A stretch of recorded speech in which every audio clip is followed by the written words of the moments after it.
In this video, we're going to go over the satin stitch, and we're also going to go over satin stitch and kind of blending colors together. So we're going to be doing the satin stitch in this square, and I'm also going to show you how you can interweave different threads to give more of a ombre or gradient look. So I usually will start at the top and go down.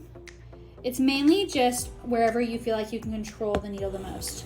So I'm also using 6 threads, so it's a little bit thick. Usually I would use, and I cut the thread a little bit there, usually I would use a bigger needle, like a 9 for 6, but since this is the one I have and I'm not doing too many stitches, I'm gonna go for it. So the main goal of satin stitch is to be uniform and to get the thread to lay flat. So we're gonna come up as close as possible. Get the thread to look flat, looks pretty good. Something that I will do occasionally if I feel like the stitches aren't exactly perfect, because sometimes it happens, is at the end of the box or whatever I'm doing, if I'm doing something that's supposed to be very uniform, I will go back and do a single stitch here, here, here, well mainly just here and here, wherever the like starting and stopping parts of the thread are, just to give it a little bit more uniformity and make it look a little bit more uniform. So the goal of this is just to make it look smooth. It's not like different like this where you can see everything. It's really just one big thing. Now, satin stitch doesn't work super well when there are, and you want to try to get them straight down. See, I didn't do a very good job on that one.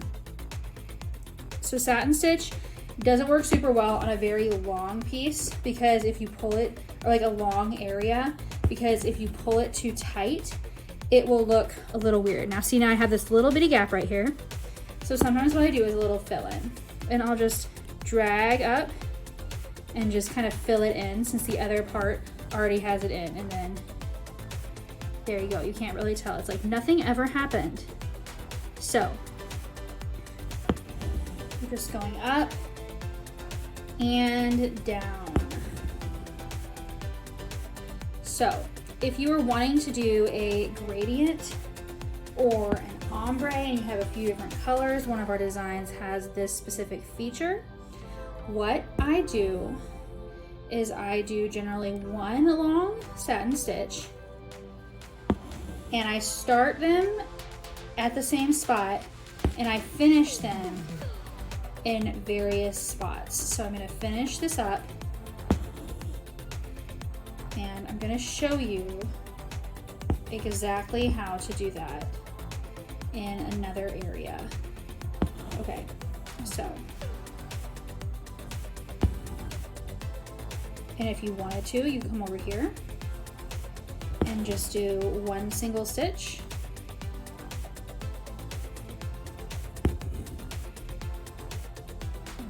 And then you can kind of just fill it in a little bit if you want to end up doing an extra stitch over here. Just mainly you're trying to just make it look as square as possible. Now it is stitching, so that can be a challenge. So I'd probably put one more over here, but I'm running out of thread. So I'm going to get a new piece of thread, and I'll show you how to do the gradient look over here.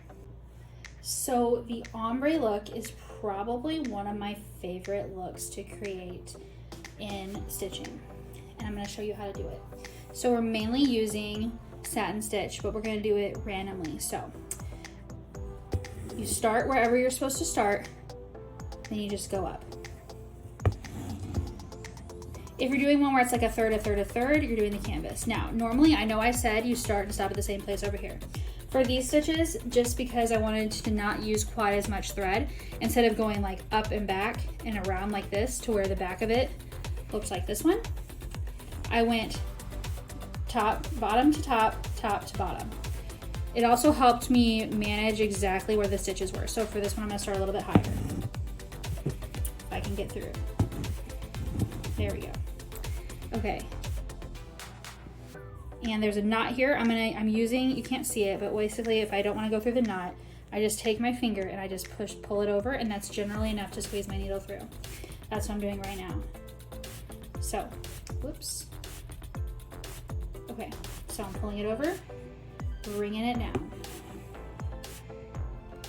Now I'm gonna go up. I'm still starting at basically the same spot. And coming down. And you're really just making this random within like the general area you want. Okay. So I'm gonna do a few more stitches and then I'm gonna switch colors.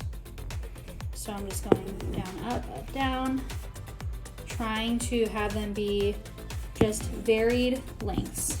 Now, if you are someone who really likes things to be just exact, this pattern might be, the style stitching might be a struggle for you. But I just want you to think about the next time you look at the sky or the sunset or so many different things, and I just pulled a part of the, there we go. I want you to just look at it and remember that it's not perfect. Every sunset, every sky is a little bit different. So really just make it your own. So now you can see these are all a little different. So I'm going to switch to a different color. The fun thing about our patterns is while I have chosen all the colors for you, you can still decide to do a different color. And that's what you can do as an artist. That's one thing that I really enjoy sometimes, is deciding to do something slightly different for a different effect. But I did choose all the colors that I chose very purposefully, and they're great options if those are the options that you want to go with. So for the purposes of showing you this, I am choosing a slightly similar color, just a little bit more blue. And I'm sorry about any background noise. My husband is putting my daughter down for quiet time while I'm doing these videos. So it's gonna maybe, hopefully you don't hear too much noise. Okay, so for this, you're going to start at the top. And then what I like to do is I go down, some of them I just go through the same hole. So that one is the same hole. And then for this one, I'm trying to grab it and pull it through since I lost, there we go. Okay, and then for this one, I'm actually gonna go back up to the top because I wanna show you, I generally go down into it. So I'm gonna go to my next stitch. And then I'm just gonna drag my needle through to kind of, because I don't want them to just start and stop. I want it to kind of be interwoven. So I drag my needle through, pull it through the middle. And then for this one, I'm gonna come back up here. And normally if there's another color, you just do the same thing. You're not starting or stopping them at the same place. And then for this one, I'm gonna start it down here. And I'm gonna drag it through. I kind of have a little white spot so I can see where it is. And I'm not dragging them through to the exact same spot either.